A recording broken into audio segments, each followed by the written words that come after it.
नमस्कार दोस्तों। आज हम पार्ट दूसरा देखेंगे या क्लास दूसरी देखेंगे भारतीय राष्ट्रीय कांग्रेस की। इसे हमने कुछ अधिवेशन और इसकी स्थापना पढ़ ली थी, तो फटाफट से रिवीजन हो जाता है हमारा। चलो देखो, 1884 में इसकी स्थापना होती है। किस नाम से हुई थी? कांग्रेस संघ के नाम से, कांग्रेस राष्ट्रीय संघ। ठीक है दोस्तों।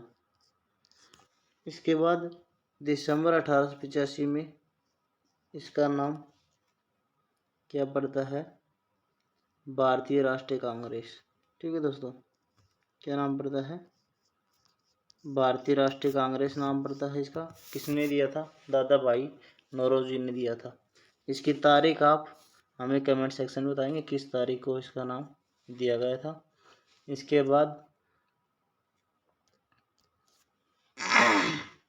इसके समय वायसराय कौन था? वो था डफरिन। ठीक है दोस्तों।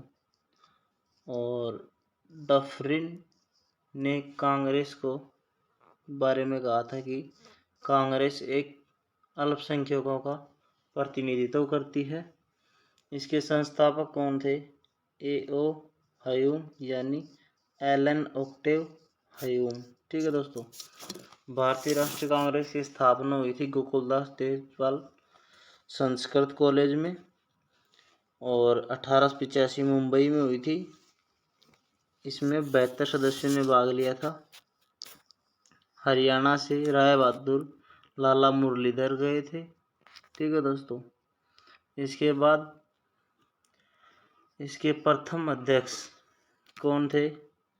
वो थे व्योमेश चंद्र बनर्जी। कौन थे दोस्तों? व्योमेश चंद्र बनर्जी। इसके बाद A.O. ह्यूम को हम हर्मिट ऑफ शिमला भी कहते हैं। इनका पूरा नाम अभी बताया मैंने, एलन ऑक्टेव ह्यूम है। कर्जन ने एक कथन कहा था कि कांग्रेस अपनी मौत की अंतिम घड़ियां गिन रही है। मेरी इच्छा है कि मैं इसे मरते हुए देखूं। इसके बाद बाल गंगाधर ने इसे भिखमंगों का संघ या समूह कहा था। भिखमंगों का संघ या समूह कहा था। महात्मा गांधी जी ने कहा था कि आज़ादी के बाद में कि अब हमें कांग्रेस को समाप्त कर देना चाहिए, क्योंकि कांग्रेस आज़ादी के लिए ही चल रही थी। ठीक है दोस्तों। इसके बाद कुछ अधिवेशन है। सबसे पहला अधिवेशन हुआ था 1886 में। कहाँ पे हुआ था? कलकत्ता में हुआ था। ठीक है दोस्तों, कलकत्ता में होता है। अध्यक्षता दादा भाई नौरोजी ने की थी। दादा भाई नौरोजी क्या कहा जाता है? Grand old man of India. ठीक है दोस्तों, grand old man of India कहा जाता है। ये हाउस ऑफ कॉमन में बैठने वाले प्रथम भारतीय व्यक्ति थे। ठीक है दोस्तों। इसके बाद में 86 के बाद में 87 का अधिवेशन हुआ था। 1887 का अधिवेशन हुआ था। फिर से वही दिक्कत आ रही है दोस्तों। चलो, हाँ, 1887 अधिवेशन हुआ। ठीक है दोस्तों। कहाँ पे हुआ था? इलाहाबाद में हुआ। ठीक है। इसकी अध्यक्षता किसने की थी? बदरुद्दीन तैयब जी ने। ये प्रथम मुस्लिम अध्यक्ष थे। इसके बाद 88 के बाद में 96 में होता है सीधा,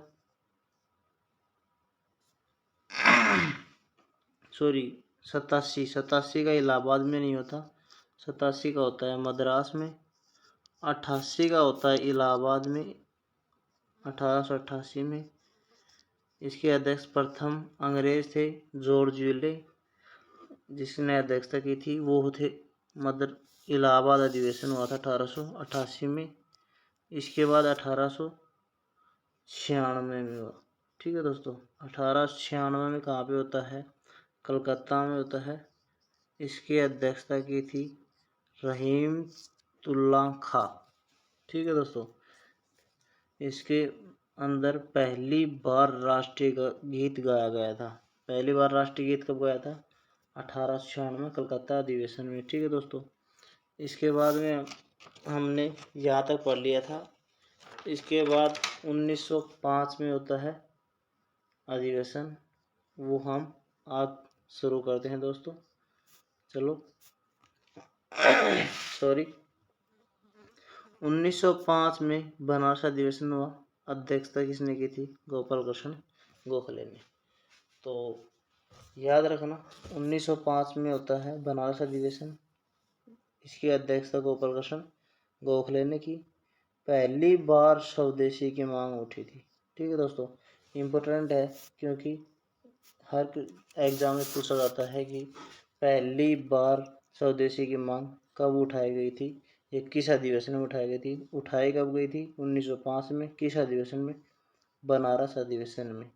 कभी कभी ये भी पूछ लिया जाता है कि किसकी अध्यक्षता में, तो वो गोपाल कृष्ण गोखले की अध्यक्षता में। इसके बाद में 1906 आता है। 1906 में कलकत्ता अधिवेशन हुआ था। किसकी अध्यक्षता में? दादा भाई नौरोजी की। दादा भाई नौरोजी ने एक बार पहले भी किया था, वो था 1886 में, वो भी कलकत्ता का ही अधिवेशन था। ठीक है दोस्तों, इस अधिवेशन में स्वराज शब्द की पहली बार प्रयोग किया गया था। यह भी इम्पोर्टेंट इसलिए है क्योंकि स्वराज्य शब्द का पहली बार प्रयोग कब किया गया था? 1906 में। और पूर्ण स्वराज्य शब्द का प्रयोग या मांग कब की गई थी? 1929 में। ठीक है दोस्तों, याद रखना वो कब की गई थी? 1929 ईस्वी में। ठीक है, इसके बाद आता है सूरत अधिवेशन 1907 में। अध्यक्षता रासबिहारी घोष ने। ये इतना इम्पोर्टेंट नहीं है, लेकिन इसके बाद में ये इम्पोर्टेंट है। 1907 में कांग्रेस दो भागों में, गरम दल और नरम दल दो भागों में बट गई थी। ठीक है दोस्तों, किसकी अध्यक्षता में बट गई थी? रासबिहारी घोष की अध्यक्षता में। ठीक है, ये जरूर याद रखना दोस्तों, नाम याद हो ना हो, लेकिन ये जरूर रखना 1907 में कांग्रेस दो भागों में बट गई थी। ठीक है दोस्तों, इसके बाद होता है 1911 कोलकाता अधिवेशन होता है। विष्णु नारायण दत्त ने इसकी अध्यक्षता की थी। पहली बार राष्ट्रीय गान गाया गया था। पहली बार राष्ट्रीय गान कब गाया था? 1911 कलकत्ता अधिवेशन में। क्यों गाया गया था? ये गाया गया था दोस्तों, दिल्ली दरबार लगा था। ठीक है दोस्तों, उसमें स्वागत गीत के रूप में गाया गया था राष्ट्रीय गान पहली बार। किसने गाया था? रविंद्रनाथ टैगोर ने। इसकी कम से कम अवधि 20 सेकंड होती है। अधिकतम अवधि आप हमें कमेंट सेक्शन में बताना, हम इसका आंसर अगली वीडियो में आपको ज़रूर देंगे, लेकिन आप पहले कमेंट सेक्शन में बताना। ठीक है दोस्तों, इसके बाद 1916 में लखनऊ अधिवेशन हुआ। इसकी अध्यक्षता किसने की थी? अंबिका चरण मजूमदार ने। ये एक महिला थी अंबिका चरण मजूमदार।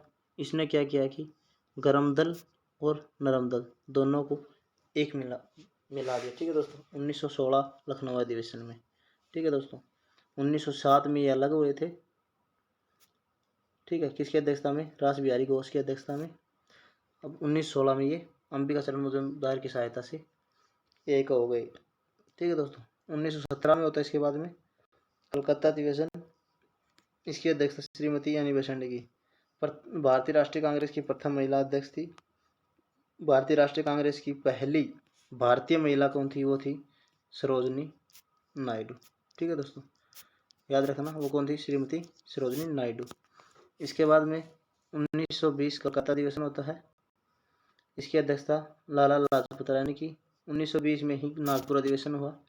इसकी अध्यक्षता विजय राघवाचार्य ने की। लाला लाजपत राय बीच में इसके बाद में नहीं की। ठीक है दोस्तों, इसके बाद 1920 में ही 1920 नहीं, ये मिस प्रिंटिंग है, 1924 होगा ये। 1924 में बेलगाम अधिवेशन हुआ। इसकी अध्यक्षता महात्मा गांधी ने की। एकमात्र ऐसा अधिवेशन जिसमें भारतीय राष्ट्रीय कांग्रेस की अध्यक्षता महात्मा गांधी ने की थी। ठीक है दोस्तों, इसके बाद 1925 में कानपुर अधिवेशन होता है।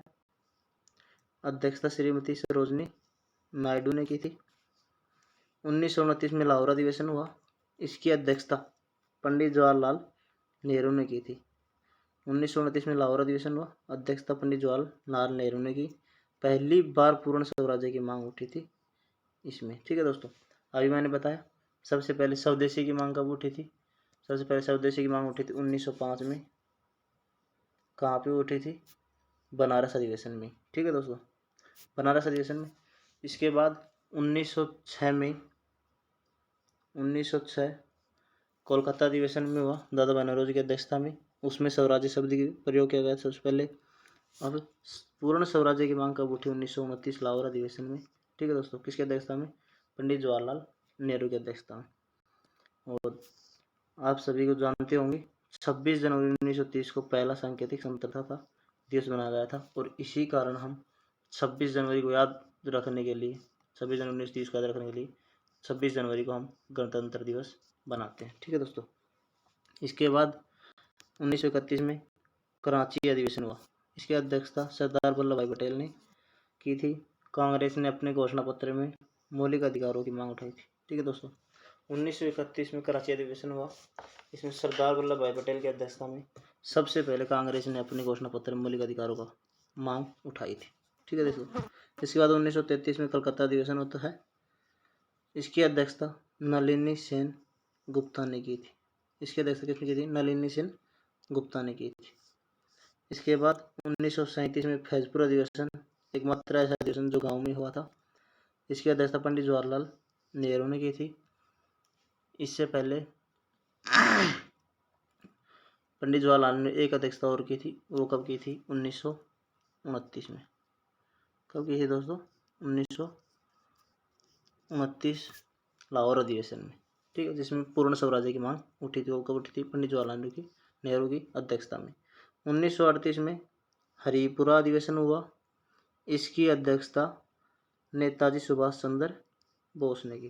ठीक है दोस्तों, 1938 में हरिपुरा अधिवेशन होता है, जिसकी अध्यक्षता में नेताजी सुभाष चंद्र बोस की अध्यक्षता में। इसके बाद 1939 में त्रिपुरी अधिवेशन होता है। इससे पहले हरिपुरा होता है 1938 के अंदर। 1939 में त्रिपुरा अधिवेशन होता है, नेताजी सुभाष चंद्र बोस की अध्यक्षता में। फॉरवर्ड ब्लॉक की स्थापना करी थी 1939 में ही। इसके बाद 1940 से 46 ईस्वी तक कांग्रेस के अध्यक्ष मौलाना अब्दुल कलाम आज़ाद थे। सबसे युवा अध्यक्ष मौलाना अब्दुल कलाम ही थे। ठीक है दोस्तों, इसके बाद 1946 में मेरठ अधिवेशन होता है, जेपी कृपलानी की अध्यक्षता में। स्वतंत्रता के समय, विभाजन के समय कांग्रेस के अध्यक्ष जेपी कृपलानी ही थे। 1947 में दिल्ली अधिवेशन होता है, अध्यक्षता राजेंद्र प्रसाद ने करी थी। इसके बाद 1950 आएगा दोस्तों, सॉरी मिस प्रिंटिंग यहाँ पे आज थोड़ी ज़्यादा हो गई है। 1950 किसकी अध्यक्षता में हुआ था यह अधिवेशन? पुरुषोत्तम दास टंडन। ये कहाँ पे हुआ था? नासिक में हुआ था। ठीक है दोस्तों, 1950 नासिक में अधिवेशन हुआ था। इसकी अध्यक्षता पुरुषोत्तम दास टंडन ने की थी। ठीक है दोस्तों, ये था आज का हमारा टॉपिक जो कंप्लीट हो गया है आपका। और अगर आपको अच्छा लगे वीडियो तो वीडियो को लाइक करें, कमेंट करें, शेयर करें अपने दोस्तों के साथ। और अगर हमारे यूट्यूब चैनल पे आप नए हो तो यूट्यूब चैनल को सब्सक्राइब करें, बेल आइकन को जरूर प्रेस करें ताकि अगली वीडियो का नोटिफिकेशन आपके पास सबसे पहले हो। और अगर आपने पहले पार्ट नहीं देखा है तो लिंक डिस्क्रिप्शन में मिलेगा, आपको जाकर देख लेना। तो फिर मिलते हैं कल नए टॉपिक के साथ। धन्यवाद दोस्तों, स्टे सेफ, स्टे होम।